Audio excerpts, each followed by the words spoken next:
Swadika and very good evening and welcome to Thai PBS World Tonight. Good evening and welcome to the program as well. And kicking off the program with something quite interesting, and for a lot of people that might be keen to know that the Thai authorities are planning to further ease the COVID-19 restrictions, especially for international arrivals. So there has been a plan, there will be a proposal to the CCSA tomorrow at its meeting to get them to actually drop the requirement of the first RT-PCR test that has to be conducted before the travel, 72 hours before the travel.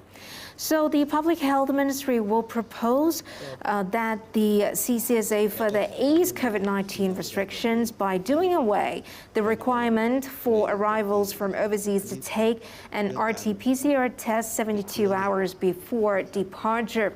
According to Public Health Permanent Secretary Dr. Kietiphum Wongrachit, it will also ask the CCSA to cut the required minimum insurance coverage from $20,000, which is the minimum one right now, to just 10,000 or maybe just half it. So he explained that the proposed substantial cut in insurance coverage is due to the Omicron variant being less fatal and the treatment costs have dropped substantially.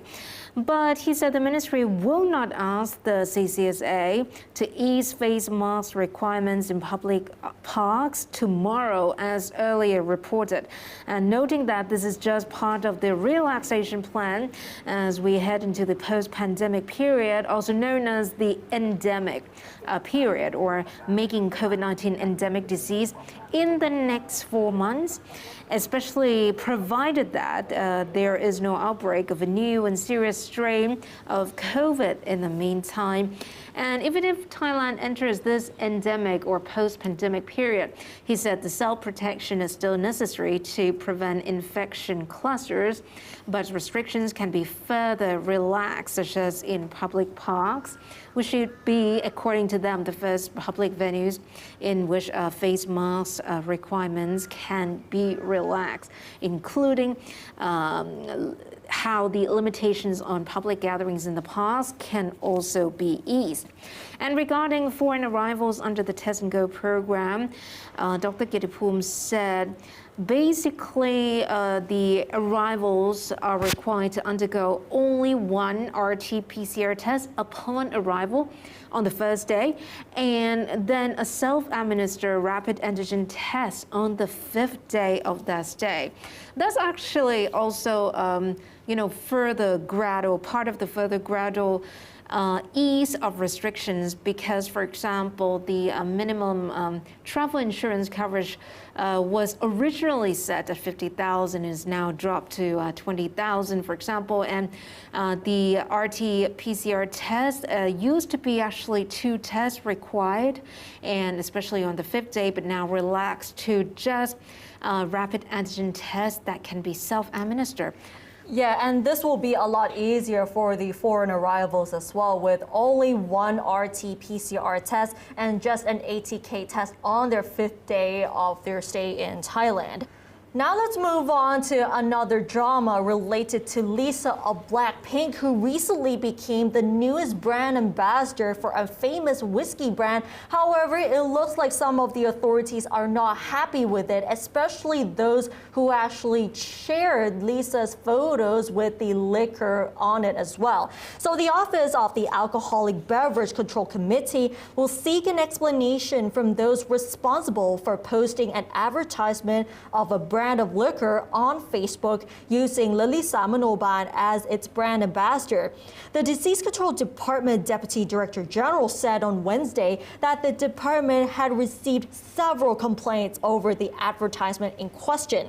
He said that the Office of the Alcoholic Control Committee has assigned officials to investigate the matter, which may contravene Thailand's Alcoholic Beverage Control Act and the Prime Minister's Office regulations prohibiting the online sale and advertisement of alcoholic beverages, and violation of the regulations is subject to a fine and/or imprisonment on conviction.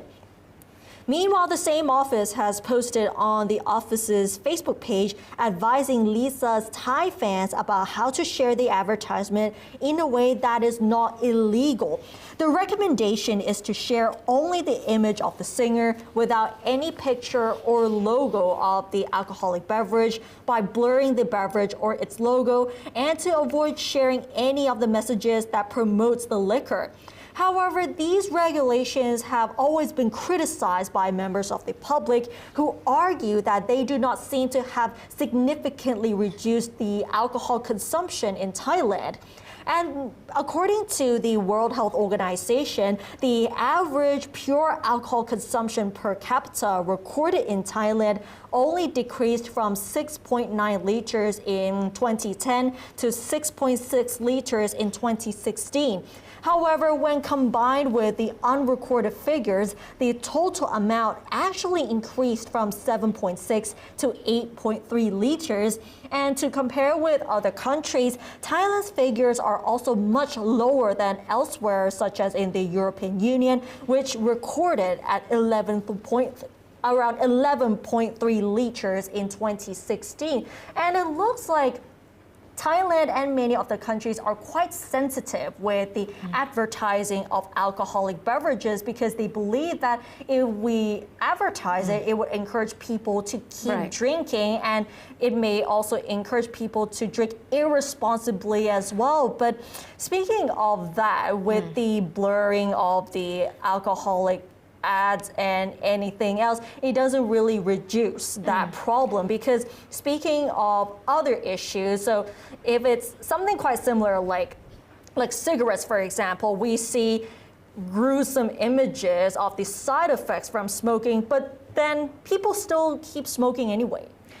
Well, maybe they can be related, but the topics might not be entirely related in the way that basically drinking can cause also even more harm, not just to yourself, to your health, but also to other people, especially if it's done during driving, which is entirely illegal, of course. But there has to be some line drawn, some more clarity, that it's not just a blanket ban or censor of something, especially how the statistics show that it doesn't really make much of a dent. Exactly, and one thing to mention about Lisa's fans is that some people may have shared it naively without considering the fact that, okay, sharing a picture of an alcoholic drink that seems to be advertising is actually against the law. Many people may not be aware of this, so maybe that is probably why it's such a problem. Right.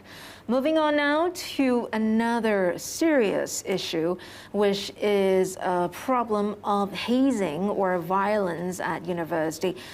Basically, we reported a little bit before that there was really unfortunate incident about a death of a 19-year-old freshman getting into a university in the northeastern province of Nakhon Ratchasima, and there has been some developments where the university students involved in the incident and the death, being blamed for the death rather, are being charged now.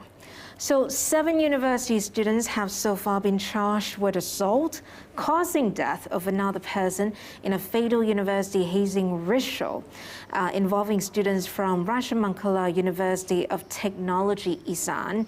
More charges are to be filed if any other students are found to be involved in the killing.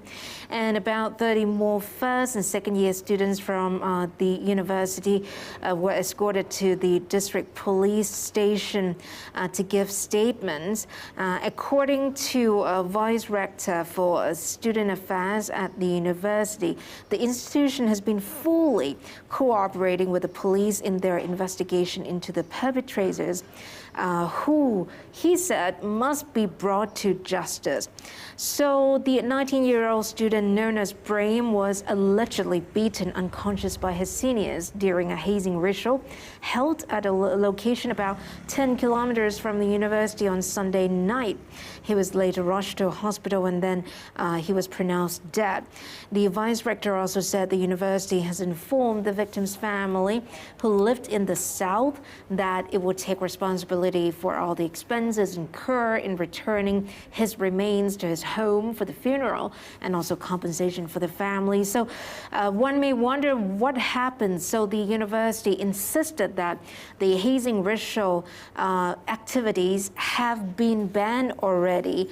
But what happened was that the group of the students were doing it without informing or seeking any permission from the university. And deaths of students reported in recent years following this kind of hazing have prompted several universities to forbid the rituals.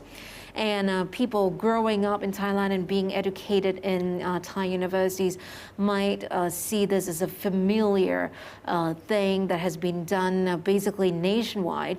But actually, it all depends on the kind of activities, because if it's friendly and fun activities that we do together for old and new students to get to know each other, that's one thing. But when things that involve really risky activities that can be really dangerous, that are involved, of course, common sense has to be exercised. That is probably not a good idea whatsoever. And such rituals have always been criticized for so many years already, with the use of violence used by the seniors against the freshmen. But surprisingly, with that sort of system, it's sort of like the seniors have the right to abuse the freshmen because they think they are older, and therefore the freshmen should actually respect them because they are studying at this university before. But many times it has gone way too far with the violence that has been used, or even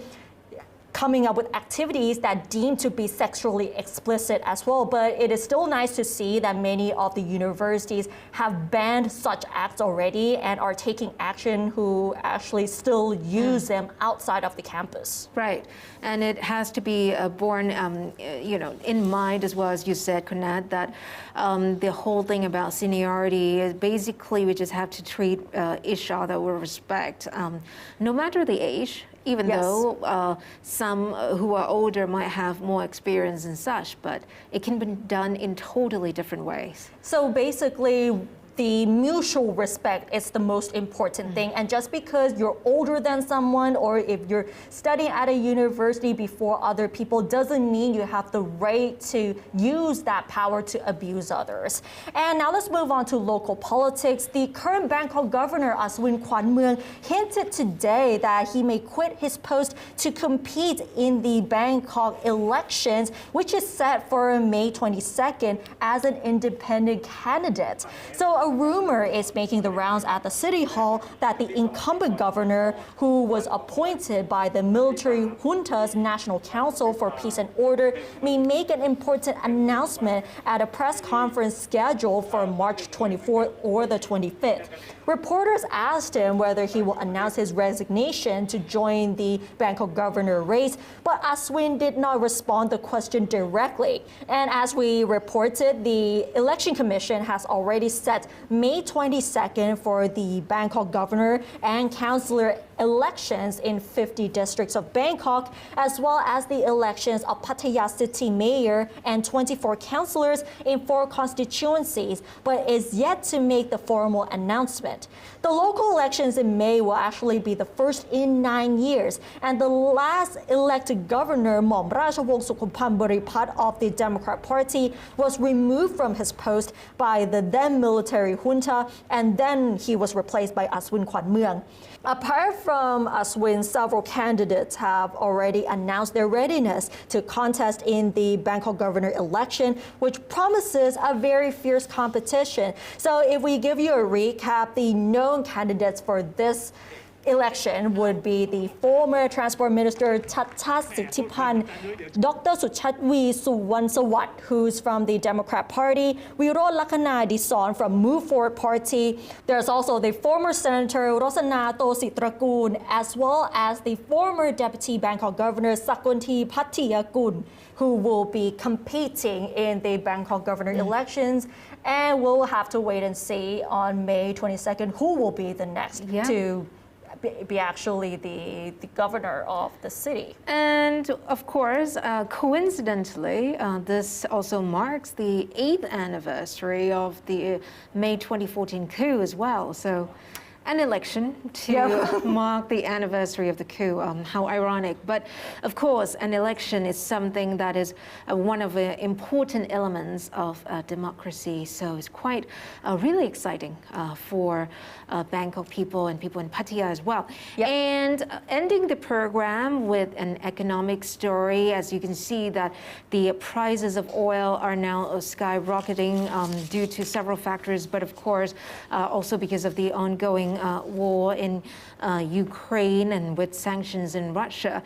And other price of other commodities are also rising as well. Eggs, for example, today is rising by at least 10 satang due to some other different factors as well. So the ex-farm price of chicken eggs has been increased to 3.2 baht each, effective today, after Thailand's Internal Trade Department agreed to an increase of just 10 satang per egg instead of 20 satang as proposed by the Association of Hen Egg Farmers, Traders and Exporters. The Internal Trade Department Director General said yesterday that the department feels that a 20 satang per egg adjustment would be a little bit too much because it could adversely affect consumers, and so they were seeking cooperation from the association to just increase the price by 10 satang. He said the department is fully aware of the rising production costs being experienced by the egg farmers. For example, the price increase of animal feed, maize in particular, which has risen to 13 baht a kilogram and has now become really scarce. He added that the problem of the local shortage of maize will ease, however, in the next few months when hundreds of tons of maize will also be harvested. So he also said restrictions on imports of raw materials for animal feed will be further eased to ensure sufficient supply to help suppress the prices. Chicken eggs are a price control commodity in Thailand, and of course, the prices are being determined by the Internal Trade Department. And of course, who wouldn't love to eat an egg or two per day? Said to be good for your health, and it is really essential in Thai cuisine and any other cuisine, really. Exactly, but apart from the egg, the other food prices have gone up recently. We actually forgot to mention about the pork prices that have gone up in a couple of months ago, but we have to admit that many people have been affected by the increase of prices of the commodities that we have to use when we go cooking, and not to mention about the oil prices that have been giving people much of a burden. Right, exactly. And with that, we wrap up this edition of Thai PBS World Tonight. Do catch us like this right here on YouTube and Facebook Live every weekday at 7 p.m. And don't forget to follow us on social media, including our website, thaipbsworld.com, for all the latest updates as well as analyses. Thanks for watching, and we'll see you tomorrow. สวัสดีค่ะ สวัสดีค่ะ